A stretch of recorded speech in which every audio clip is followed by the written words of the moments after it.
Last part में हमने देखा था कि जिन वी लिंग को वॉइड जेड स्वॉर्ड पैलेस में लेकर आया था, जहां वो उसे बताता है कि इमोर्टल वर्ल्ड कितनी ज्यादा खतरनाक है। तो वी लिंग जिन की बात समझ जाता है और फिर जिन उसके अंदर से वो एविल ऑरा भी निकाल देता है, जो उस एटर्नल लाइफ स्टोन को पास रखने की वजह से वी लिंग की बॉडी में फैला था। जिसके बाद जिन को ये पता चलता है कि इस एटर्नल लाइफ स्टोन का एक और टुकड़ा है, जो कि चेंग शेंग मतलब एटर्नल लाइफ पैलेस के मेन मास्टर के पास है। अब आगे तो इस पार्ट की शुरुआत में हम एटर्नल लाइफ पैलेस के एक सीक्रेट रूम को देखते हैं, जहां चेंग शेन अभी एक बुक पढ़ रहा था। उसी दौरान वहां जियोंग को होश आ जाता है, जिसके बाद वो देखता है कि वो किसी अजीब से बॉक्स में बंद है, जहां सिर्फ उसके हाथ और उसका सर ही बस उस बॉक्स से बाहर निकले हैं। साथ ही यहाँ वो तीनों मास्टर्स भी थे जो पहले हमने जियोंग के साथ देखे थे, जिनको भी चेंग शेन ने उसी बॉक्स में कैद कर रखा था। अब जब उन सभी को होश आ जाता है तो चेंग शेन उनके करीब आकर उनसे कहता है कि तुम लोग इतने टाइम से एटर्नल लाइफ स्टोन की पावर का इस्तेमाल करते आ रहे हो, इसका मतलब तुम्हारी बॉडी में भी वो पावर एब्जॉर्ब हो चुकी होगी, जिसे अब मैं निकाल कर एब्जॉर्ब करूंगा और फिर एटर्नल लाइफ स्टोन को एक्टिवेट करके स्पिरिट स्टोन रेन करवाऊंगा। और इतना कहते ही वो उस पहले मास्टर की बॉडी से एनर्जी को एब्जॉर्ब करने लगा है, जिसे देखकर जियोंग को गुस्सा आ रहा था। इसलिए वो कहता है कि तुम्हें क्या लगता है कि ऐसा करने के बाद तुम बच जाओगे। जिसके बाद जियोंग अपनी एनर्जी का इस्तेमाल कर रहा था, लेकिन इससे उस बॉक्स पर कोई फर्क नहीं पड़ता। तभी चेंग शेन उससे कहता है कि तुम कितनी भी पावर क्यों ना लगा लो, लेकिन फिर भी इसे कुछ नहीं होगा, क्योंकि ये बॉक्स इस तरह से बना है कि तुम जितनी एनर्जी का इस्तेमाल करोगे ये उस एनर्जी को पूरी तरह से एब्जॉर्ब कर लेगा। अब चेंग शेन जिस मास्टर की बॉडी से एनर्जी को एब्जॉर्ब कर रहा था, उसकी बॉडी अचानक से पूरी तरह से सूख जाती है और वो मारा जाता है। इसके बाद यहाँ से सीन चेंज होता है और हम एटर्नल लाइफ पैलेस के बाहर का सीन देखते हैं, जहाँ पर एक गार्ड भागते हुए अंदर आके वहाँ खड़े दो गार्ड्स के पास जाके उनसे कहता है कि जल्दी से एक बैरियर क्रिएट करो, क्योंकि वॉइड जेड स्वॉर्ड पैलेस के लोग हम पर हमला कर रहे हैं। तभी जियांग वहां पहुंचती है, लेकिन जब वो अटैक कर रही थी तो उससे पहले ही गार्ड्स ने बैरियर क्रिएट कर लिया था, जो कि एटर्नल लाइफ स्टोन की एनर्जी की मदद से बना था। जिसके बाद वो डिसिपल्स कहते हैं कि तुम्हें क्या लगता है कि तुम इस बैरियर को तोड़ दोगी।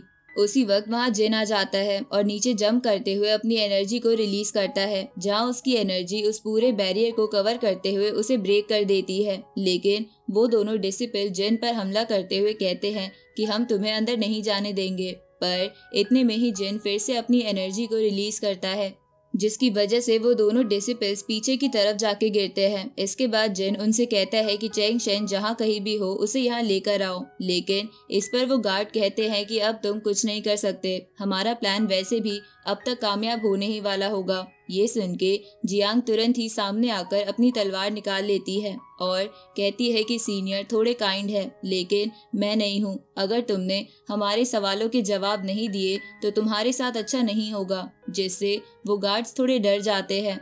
इसलिए उनमें से एक कहता है कि चेंग शेन अभी अपने उन साथियों को सेक्रीफाइस कर रहा है जिनके पास पहले एटर्नल लाइफ स्टोन इस्तेमाल करने की परमिशन थी। ये जानकर जिन को बहुत ज्यादा गुस्सा आता है और वो तुरंत ही अपनी एनर्जी को रिलीज करता है, जिसकी वजह से वहां पर एक ग्रेविटेशनल फोर्स क्रिएट हो जाती है। जिसके बाद जिन आगे आते हुए जियांग को कुछ क्रिस्टल्स देकर कहता है कि तुम्हें मेरे लिए एक काम करना होगा। जिसके बाद सीन चेंज होता है और हम वापस वही उस सीक्रेट रूम में आ जाते हैं, जहां हम देखते हैं कि वो बाकी तीनों मास्टर मारे जा चुके थे और अभी सिर्फ जियोंग ही जिंदा था, पर उसकी बॉडी से भी चेंग शेन ने एनर्जी निकाल कर एब्जॉर्ब कर ली थी, जिसकी वजह से अब वो देखने में भी पहले से बहुत अलग लग रहा था। साथ ही अब उसकी पावर भी बढ़ चुकी थी।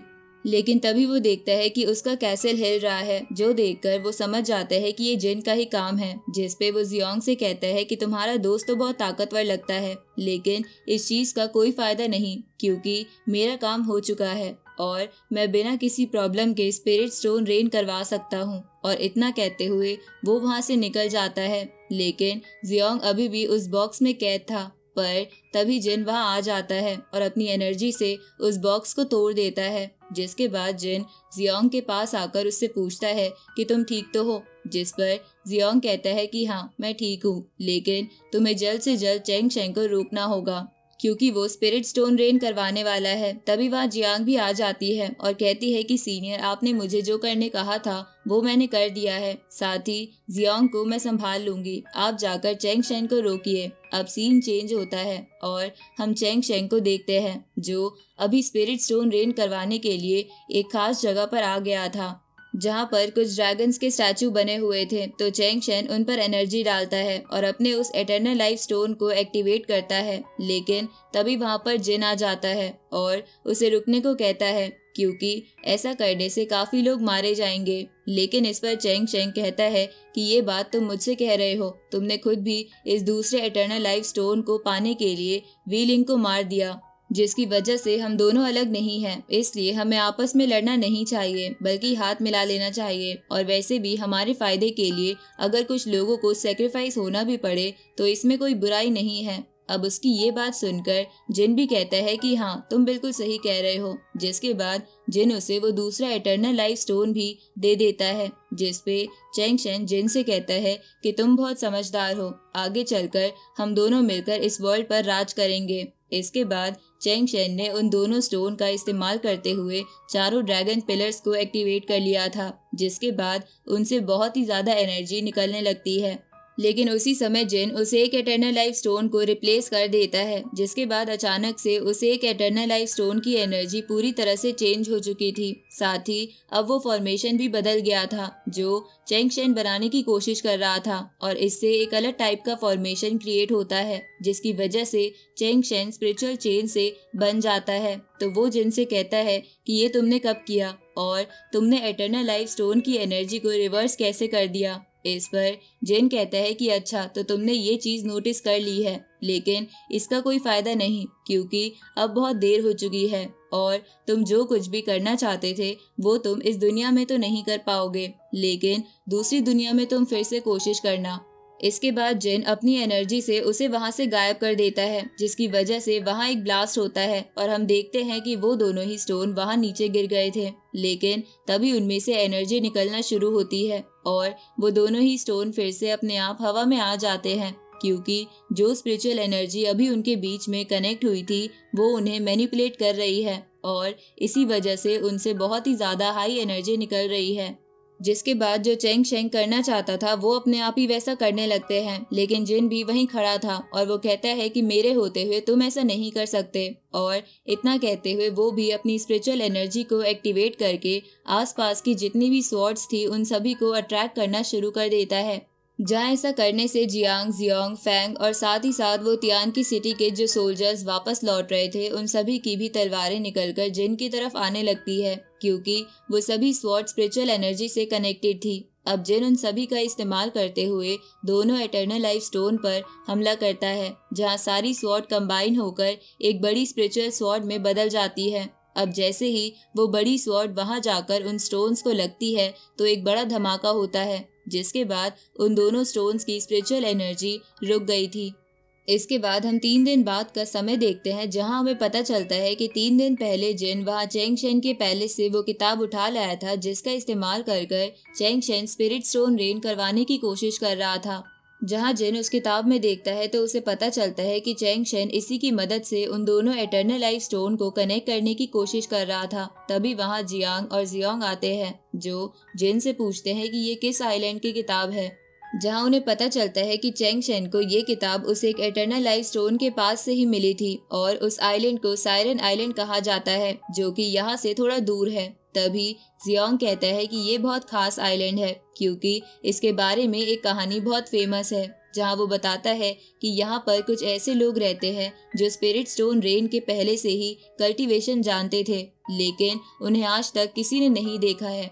ये सुनकर जिन कहता है कि ये तो बहुत इंटरेस्टिंग स्टोरी लगती है। तभी जियांग भी ये सुनकर कहती है कि सीनियर प्लीज हमें भी वहाँ पर चलना चाहिए, वैसे भी मैं आज तक कभी किसी आइलैंड पर नहीं गई। तभी जियांग भी कुछ कहना चाहता था जिस वजह से वो खांसता है, पर जियांग उससे कहने लगती है कि क्या हुआ, तुम्हारे गले में कुछ फंस गया है क्या। लेकिन फिर जियांग कहता है कि मुझे ज्योग्राफी की अच्छी नॉलेज है, इसलिए अगर मैं भी साथ चलूँ तो मैं भी हेल्प कर सकता हूँ। साथ ही वो कहता है कि मैंने पहले बहुत बड़ी गलती की थी, इसलिए मुझ पर भरोसा करना थोड़ा सा मुश्किल होगा। लेकिन इस पर जियांग उससे कहती है कि मुझे तुम पर बिल्कुल भरोसा नहीं है, पर सीनियर तुम पे बहुत भरोसा करते हैं।